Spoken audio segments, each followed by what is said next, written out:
नमस्कार, स्वागत है आप सभी को। आज की विषय है जब भगवान श्री कृष्ण ने अपनी ही पत्नियों को दे दिया शराब। श्री कृष्ण अपने प्रेम और अद्भुत लीलाओं के लिए पूरे विश्व में प्रसिद्ध है, लेकिन क्या आप जानते हैं कि श्री कृष्ण की 16,008 पत्नियां जो कि दिन रात उनकी भक्ति में लीन रहती थी। श्री कृष्ण ने उन्हीं को ऐसा श्राप दे दिया जिसके बाद सब कुछ नष्ट हो गया। द्वारका जैसी पावन नगरी में श्री कृष्ण के बेटे शाम से एक ऐसा दुष्कर्म हो गया जिसके बारे में कभी किसी ने सोचा भी नहीं था। महाभारत युद्ध के खत्म होने के बाद श्री कृष्ण समस्त यदुवंशियों और अपनी 8 पत्नियों के साथ द्वारका नगरी में रहने लगे। उनकी 8 पत्नियों के नाम थे रुक्मणी, जाम्बवती, सत्यभामा, कालिंदी, मित्रविंदा, सत्या, भद्रा और लक्ष्मणा। गंधारी ने श्री कृष्ण को जो श्राप दिया था उसका असर भी द्वारिका में धीरे धीरे दिखने लगा। एक समय नरकासुर राक्षस ने वरदान प्राप्त किया कि उसे कोई भी पुरुष नहीं मार सकता और उसका आतंक बहुत बढ़ गया। वह ऋषियों को मारता और स्त्रियों को अगवा कर उनका शोषण करता था। उसने 16,000 कन्याओं को अपने पास बंदी बनाकर रखा था। उसके आतंक से 100 लोक में भी कांपा था। तब देवी देवताओं ने श्री कृष्ण से विनती की और उसके आतंक पर रोक लगाने को कहा। तब श्री कृष्ण ने अपनी पत्नी सत्यभामा के साथ मिलकर नरकासुर का वध कर दिया और सभी 16,000 कन्याओं का छुड़ा लिया। लेकिन 16,000 कन्याओं ने कृष्ण से कहा कि हे प्रभु, आपने हमें उस राक्षस के प्रकोप से तो बचा लिया, लेकिन इस समाज के कलंक से हमें कौन बचाएगा। अब हम आपके ही पास रहना चाहते हैं। हम आपको ही अपना पति मान बैठे हैं। आपको हमसे विवाह करना पड़ेगा।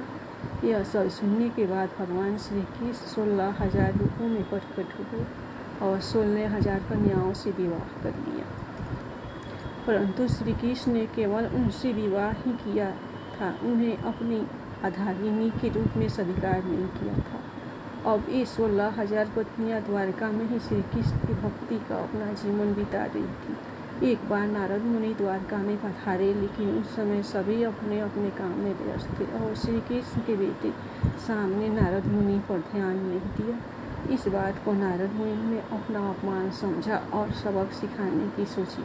उन्होंने शाम के साथ उनकी अन्य पत्नियों को मंदिरापान करवा दिया और मंदिरापान करने के बाद सभी अपना आपा खो बैठे और श्री कृष्ण की 16,000 पत्नियों में से एक ने शाम की पत्नी का भेष बनाकर उसके कक्ष में चली गई और नशे में अपना आपा खोए हुए शाम ने दुष्कर्म कर दिया। जैसे ही श्री कृष्ण को ये बात पता चली तो श्री कृष्ण ने शाम को कुष्ठ रोग से पीड़ित होने का श्राप दिया और उनकी जितने भी पत्नियां इस बुरे कर्म में शामिल थी उन्हें भी श्राप दिया कि मेरी मृत्यु के बाद तुम्हारा लोगों द्वारा अपहरण हो जाएगा।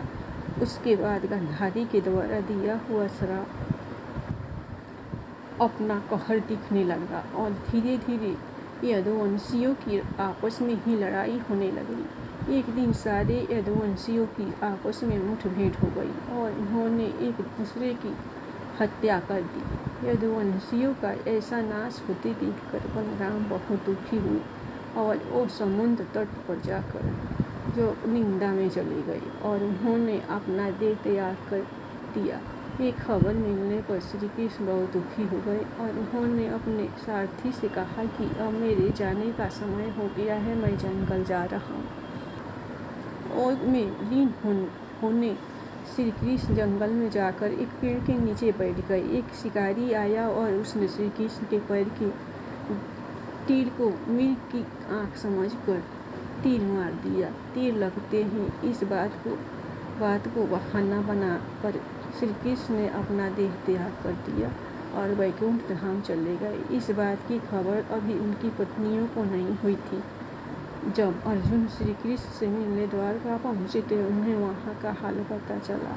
ये सब देखकर अर्जुन बहुत दुखी हुए और वहाँ जितने भी यदुवंशियों के शव थे उनका अंतिम संस्कार करके अर्जुन द्वारका के बचे हुए यदुवंशी श्री कृष्ण की पत्नियां, बच्चों, बलराम की पत्नी और सारा धन लेकर इंद्रप्रस्थ की तरफ निकलने लगे। द्वारका नगरी जैसे ही खाली हुई वैसे ही वह समुद्र में समा गई, मानो समुद्र सबके जाने का इंतजार कर रहा हो। यह भी श्री कृष्ण की ही लीला थी। अर्जुन ने श्री कृष्ण के त्याग की खबर उनकी पत्नियों को नहीं बताई थी। अर्जुन के साथ बचे हुए यदुवंशी और श्री कृष्ण की पत्नियां इंद्रप्रस्थ की ओर बढ़ने लगी, लेकिन इस बात की खबर आसपास के गांव में फैल गई। धन और स्त्री के लालच में कुछ डाकुओं ने अर्जुन पर हमला कर दिया और लूटपाट मचाने लगे। उस समय जब अर्जुन ने अपने शस्त्र उठाए तब उनके शस्त्रों ने काम करना बंद कर दिया और अर्जुन को एहसास हुआ कि उनकी सारी शक्तियाँ खत्म हो गई। बहुत प्रयास करने पर भी अर्जुन श्री कृष्ण की पत्नियों और धन की रक्षा नहीं कर पाए। डाकू सब कुछ लूट कर चले गए और श्री कृष्ण की 16,000 पत्नियों को भी अपने साथ ले गए।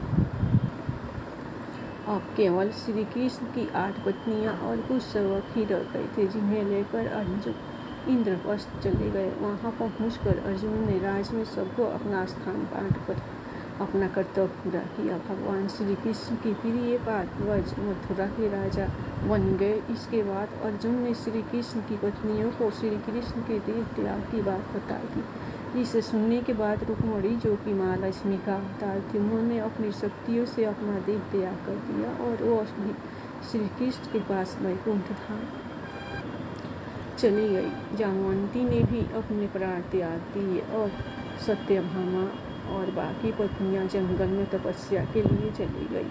वह वन में केवल फल और पत्तों का भोजन करती थी और श्री हरि की आराधना करती रही और समय आने पर श्री हरि में ही विलीन हो गई। दोस्तों, आपको ये कथा कैसी लगी कृपया कमेंट करके ज़रूर बताएं। वीडियो पसंद आए तो लाइक करें और ऐसे ही और भी बहुत सारी कथाओं को सुनने के लिए चैनल को सब्सक्राइब जरूर करें। प्रेम से बोलिए जय श्री कृष्ण। धन्यवाद।